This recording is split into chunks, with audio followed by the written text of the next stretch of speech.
Hello everyone, welcome back to another presentation video here at The Construct on our YouTube channel, Becoming a ROS Developer. My name is Rodrigo, and today we have one of our students, Richie, who has completed the course ROS 2 Basics in 5 days in Python. And that's what we will be seeing today. At the end of this course, there is a project that you can do in order to get a certificate.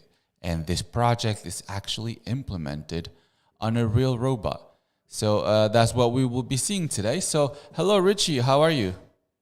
Hello, I'm good. Thank you. Great. So yes, whenever you want, you can start sharing your screen and show us your project and tell us how you've done it. Okay, I will. Can you see my screen? Great. Yes, we can see the robot and a terminal. Okay, I will start running and make the robot bigger. It will start finding the nearest wall using the LiDAR, and then it will turn into the wall. And actually, it should go forward or backwards depending on how far it is. I set it to 30 centimeters, but because it's already in range, it just kind of aligned itself afterwards, huh? Yeah. I see. Yeah, and this thing will start turning right until the wall is on the right side of the robot. Okay, so we still have like 180 still left? Yeah. Degrees? Okay.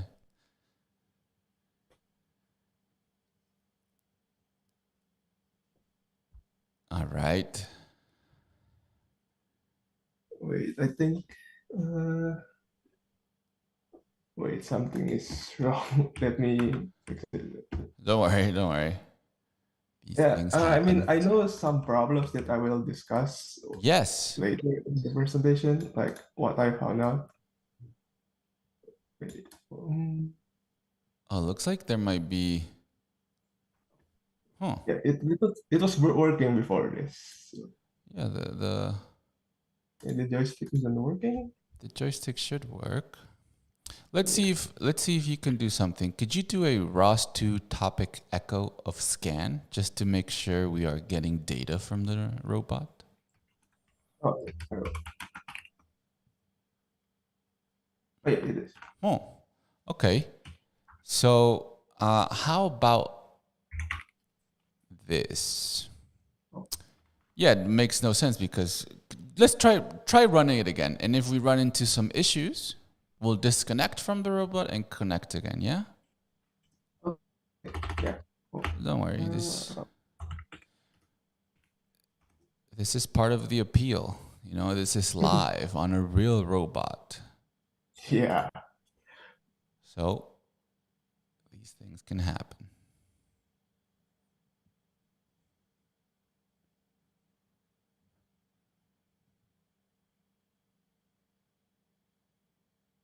Here, it looks like something happened there, right?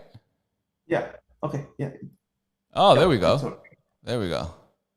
Yeah, that's interesting. Why do you think? I mean, I'm kind of stepping over my boundaries here, asking you questions so early.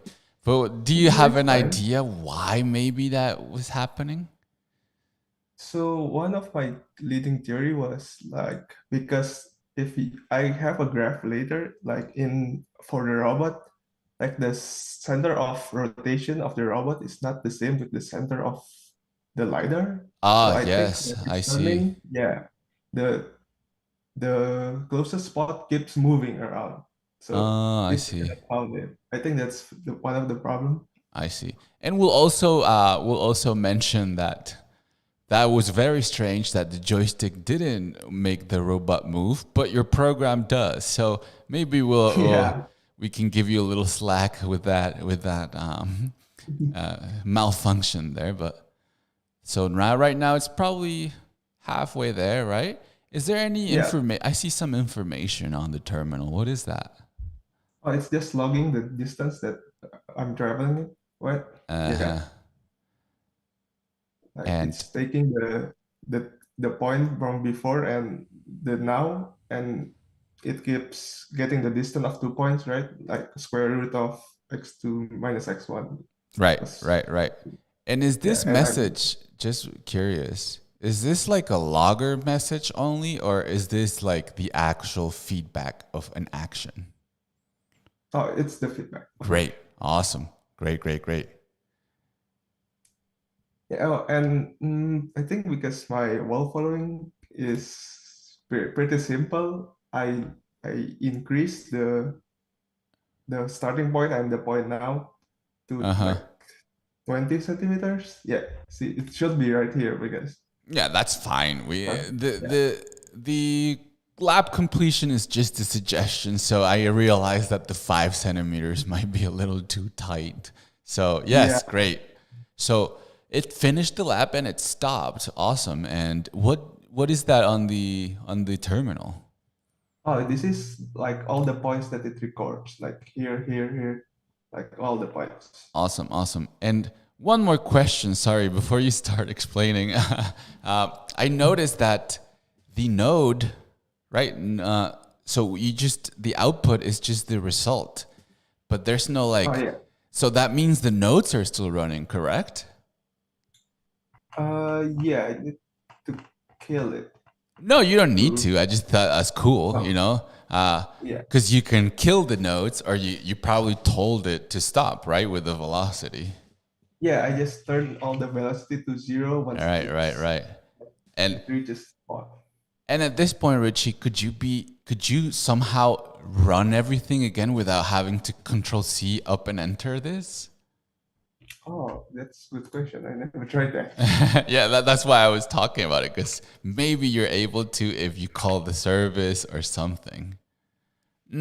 But this won't work actually, because this. Yeah, I think because this is publishing velocity zero, and yeah, in No, actually, yeah, I think this would just step on each other's toes. You would launch yeah, the same amount of nodes, but the service server is still waiting for a service call, so maybe you'd be able to. That's cool. That's cool. All right, sorry for interrupting. So yeah, that's awesome. It did the lap perfectly, and then we saw the feedback and how it found the wall. So could you just explain a little bit how you approached each one of these sections? So for the wall following, uh, can I change my share screen? Absolutely. Yeah.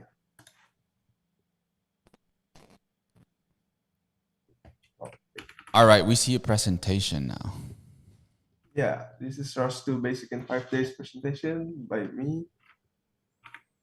So what we should do is like the step we took to do this to make the robot move is we need to align ourselves with the robot, and then we use wall following algorithm, and then we first initialize our odometry data for the distance logging. So we set all the value to zero, and then we check our position every time. Like, Mm-hmm.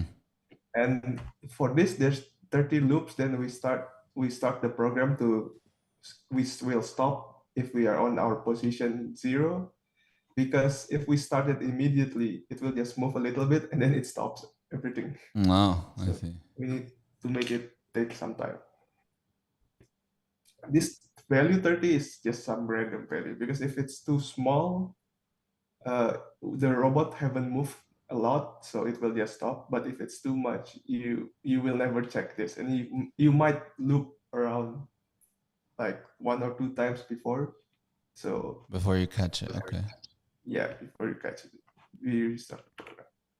Like, this is the challenges that I found. If if I start at the corner, it will always spin. It cannot find it. It will, because first it found this. Oh, it's on like say angle 30, and then it And then spins it around. finds the other one. Yeah, it finds the other one because I didn't save that right for this, and it Mm-hmm. just keeps spinning. So uh my solution is just not to start the robot on the corner, That's a just good on the solution. middle. Yeah. I mean, this is my wall following algorithm.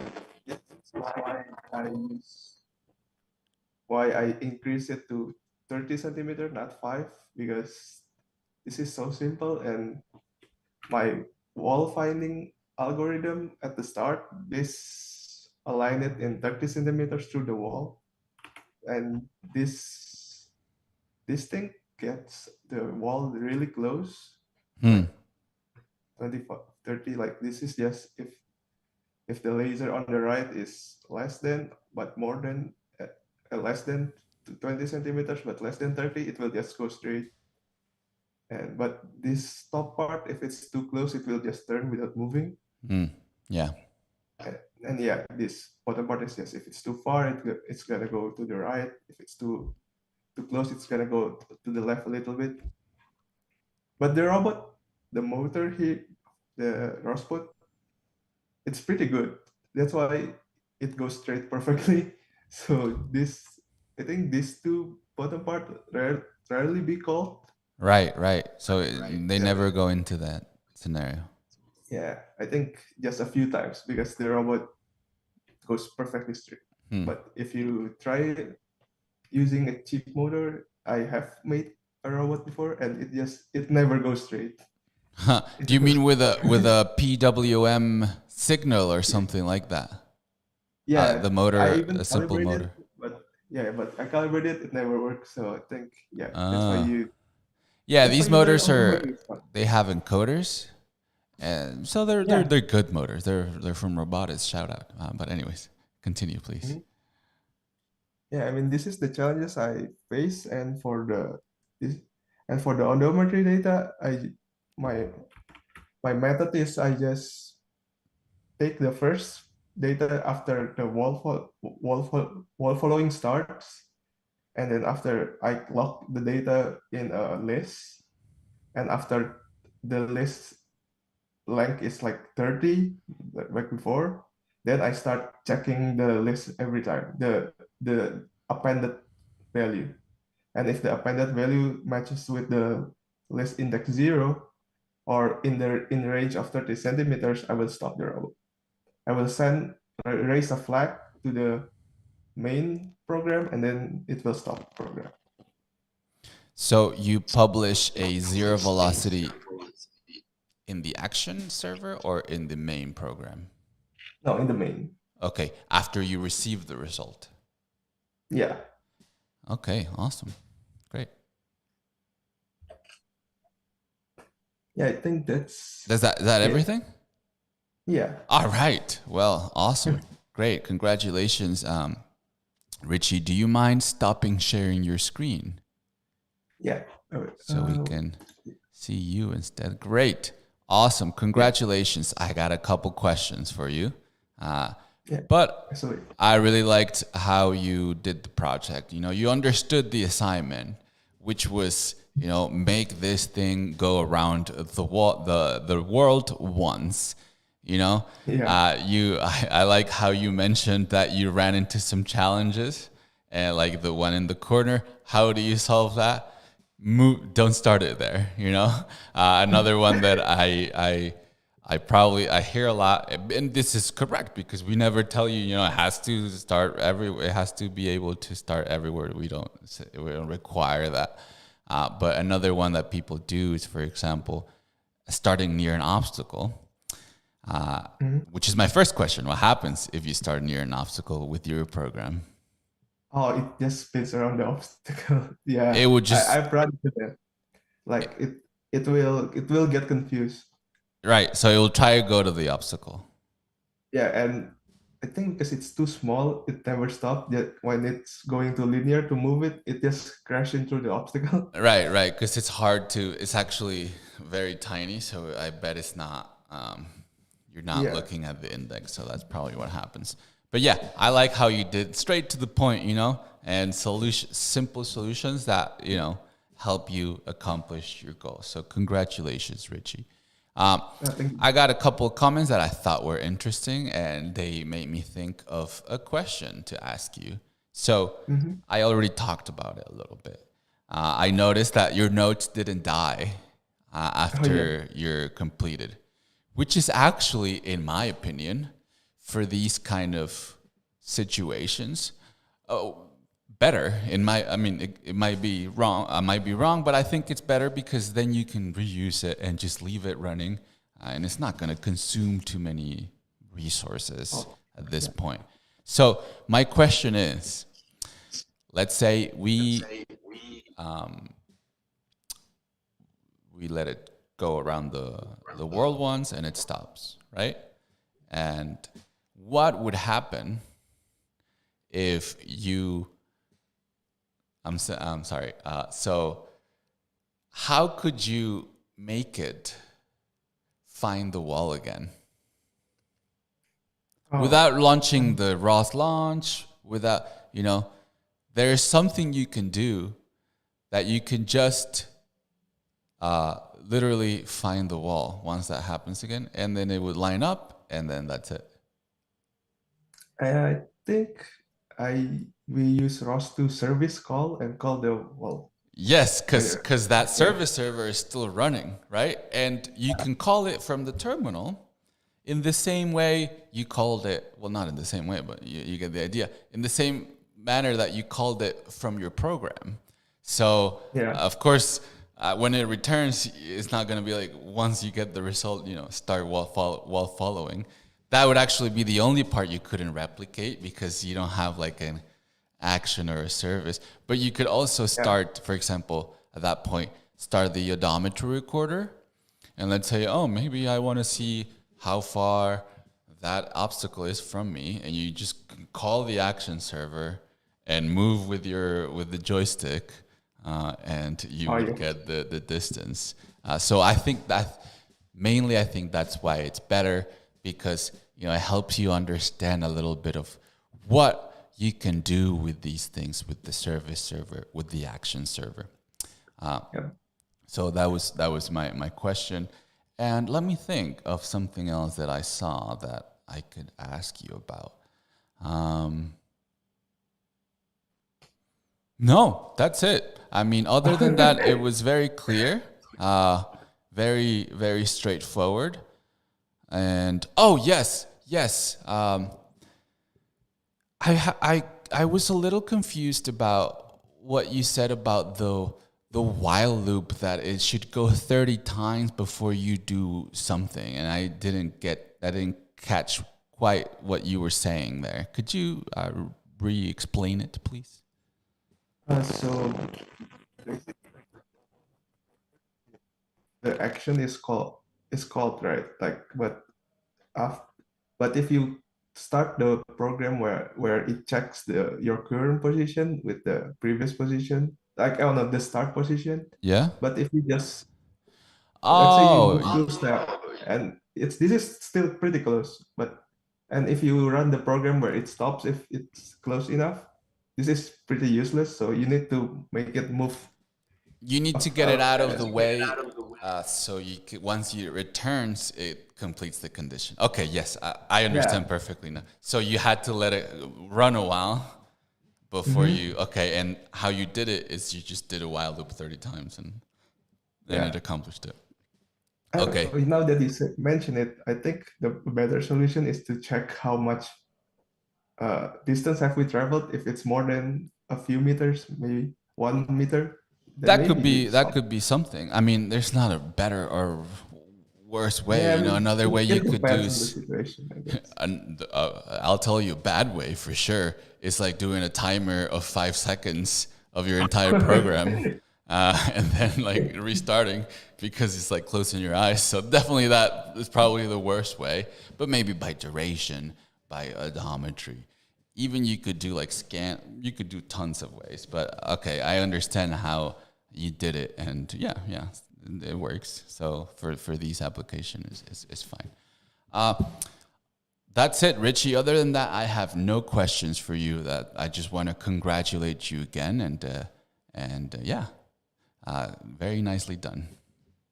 Thank you. All right, guys. So let me switch back to myself, and this is what you can do when you complete our courses. You can present a project presentation that offers a certificate in order to showcase what you've learned, because our certificates mean a lot to us, and they mean something. So we want to see what you've learned. So I invite everyone that is watching to do the same as Richie did here. And that is it for us guys today. So just make sure to keep pushing your ROS learning. And Richie, thank you one more time. And I hope to see you again for the next project. Thank you for having me. All right. Bye-bye, guys. Bye-bye. All right, cool. We are done, Richie.